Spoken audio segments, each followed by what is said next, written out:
What's going on, y'all? Welcome into NFL on 365 Sports. I'm your host, Grayson Grundhoefer, and today we are recapping the Cleveland Browns draft class, talking about what they did well, maybe what they missed on, and some areas where they're going to continue to improve. So let's do it.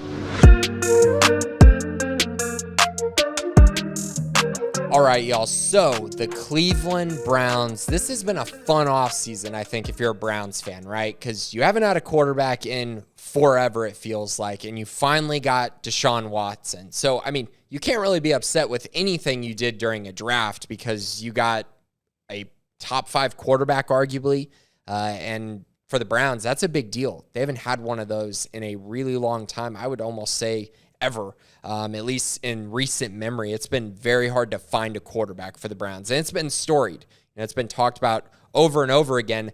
The problem is Deshaun Watson will probably be suspended for who knows how long. It's looking like 4 or 5 games seems to be the consistent trend at the moment. But overall, they've built a really nice roster. You plug in Deshaun Watson, and you feel like you have a playoff team that maybe has a higher ceiling. Definitely has a higher ceiling if Deshaun Watson can get back to being Deshaun Watson pre the suspension last year. And you're replacing Baker Mayfield with him.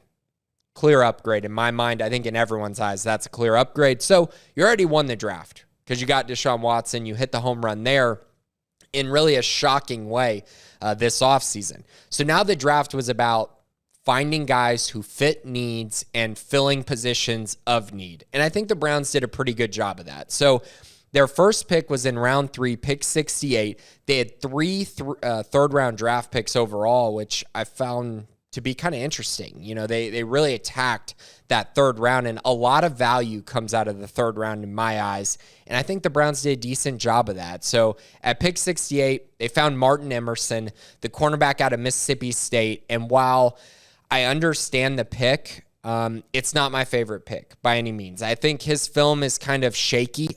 His coverage is not great, especially off-ball coverage. You know, when he's having to guard for long stretches and he's not playing press coverage man-to-man, I feel like there's a little, he's just kind of lacking. He gets lost in space. He's not a great tackler in space, and I feel like when he's in zone coverage, there are lapses at times.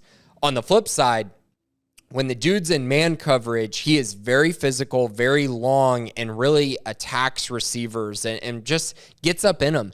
And while that can work a ton in college, when you get to the NFL, you better be elite at it, or else you're going to get beat early and often in your career. So that's the one area where I'm concerned. I'm also concerned because he has 1 interception during his career.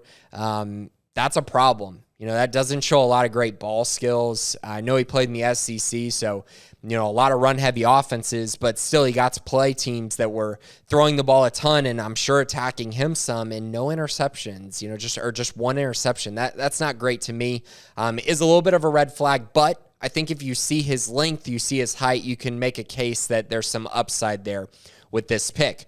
Moving on to round 3, pick 78, Alex Wright, the edge rusher out of UAB. I see a lot of upside here, and that's why I like this pick. 11.5 sacks. He's got long arms, a long frame. The 11.5 sacks, I think, are solid. I saw him really trend up his final year at UAB, which I find to be very interesting and also a good sign of a guy who's really adjusting to the college game. And now I think it's going to be that same adjustment period in the pros. I think you're going to play him. You're going to try to see what he can do early, but I think his best years are to come. I don't think he'll be year 1. But I like the pick because there's upside there in round 3. Moving on to round 3, pick 99. This is the one where you're kind of trading upside for the fact that this guy's just a really good player. And that's David Bell, the wide receiver out of Purdue. When you turn on the tape, you see a guy that is absolutely ready for the NFL. You see a guy who's always open, always making plays for his quarterback. When Rondale Moore was hurt at Purdue, David Bell stepped into a role early on in his career, had 1,000 yards and 7 touchdowns as a true freshman. So a gamer, instant production. You're getting production out of him, and that elite breakout age just tells me that this guy has something. And in my mind, when you watch him play, you go, He's not that fast, but then how's he wide open? How's he running by guys?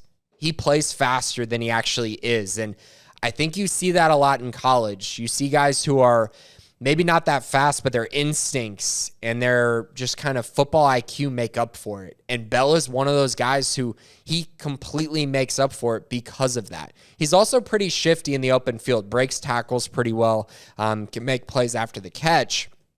And this past year, I think if you want to find 2 games where you get to go watch him play and really find out what David Bell is all about, go look at his 11 catch for 240 yards on the road at Iowa when Iowa was a top 5 team in the country. He torched them. Then later in the year, Michigan State, he had 11 catches for 217 yards and a touchdown as well. And Michigan State was a top 10 team pretty much the entire year. So in 2 of the biggest games on Purdue's schedule, he was absolutely unguardable. And I think that makes him a great fit for Cleveland. He's going to fit in really nicely with Deshaun Watson. They brought in Amari Cooper. I think Bell is going to be right there alongside him as their top option. And I think he's going to come in and carve out a role early on in his career. The athletic score is his issue. People are going to bring that up a ton. He did not run well. He's not a high-level athlete, and that's fine. And that might cause him to be a slot receiver at the next level, but I'm betting on David Bell because the tape is all I need to see. This guy was a playmaker at Purdue. Moving on to round 4, pick 108, Perrion Winfrey. This is a guy who kind of fell. I don't know what to think of Perrion. I saw him a lot at Oklahoma, saw the things he did well, but his consistency was just never there. For a guy that's 6'4", 290, who has skills as a pass rusher and a run stopper, he just was not consistent in my eyes. And I had an issue with that throughout his time. It almost looked like he was lazy. But on the flip side, the guy has immense potential. He was a high-end guy coming out of JUCO, was a guy who I think everyone had huge expectations for. And I mean, he kind of exceeded those. I mean, he was an all Big 12 guy, played really well, but I think that people thought he could be, the best defensive lineman in the Big 12.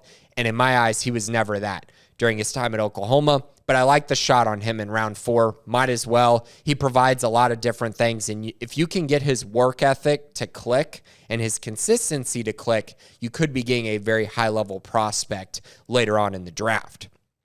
No first or second round picks, which in my mind makes it kind of tough to judge this class. 3 third-rounders, one of which I don't really love. He was their first pick in Martin Emerson. So a little problem there, but one thing I have to bring up is this team traded a 5th-round pick for Amari Cooper. Now, while I'm not necessarily going to count that towards their draft grade, I want to bring that up because after seeing these contracts floated around where, Christian Kirk is making a ton of money right now in Jacksonville and everybody's getting paid, getting Amari Cooper on a $20 million contract for a 5th-round pick sounds pretty dang good to me. So I think that has to be factored in a little bit and baked into their score. So overall, I'm going to give them a B-. I think they hit all of their needs. They didn't necessarily get a lot of guys that I'm, in love with. My favorite pick was David Bell. They have high upside pick with Alex Wright and Perrion Winfrey, but I don't love the Martin Emerson pick. So right now, B-, but overall, their team got a lot better this offseason, and I think there's a lot to be happy about if you're a Cleveland Browns fan. They're looking to compete right now. We'll see if they can do that. But for Grayson Grundhoefer, this has been NFL on 365 Sports.